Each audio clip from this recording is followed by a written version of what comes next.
How to fix Snapchat camera problem full screen. Hey, what's up guys? Welcome back to our YouTube channel and let's get started. First thing first, let's go ahead and make sure our application is updated. Head over to your Play Store and then simply type in Snapchat. If you see update here, you have to tap on update and update your app. Now you can also try and toggle off the auto rotate button. For that, swipe into your up mode.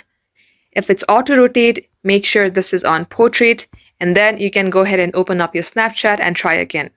Now if it's still not working, then let's go ahead and open up our settings. Scroll below until you see the option of apps. Tap onto apps, then here again search for Snapchat.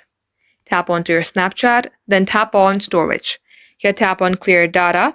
Before deleting your data, make sure that you read all these, then tap on delete. Now here you will see picture in picture. Tap onto it and make sure this is toggled off. Now here again tap on set as default, then make sure you also toggle off this button. Once it's all done, tap on force stop, then OK and restart your device, get logged into your Snapchat account, and this shall work. That is all for today and thank you for watching.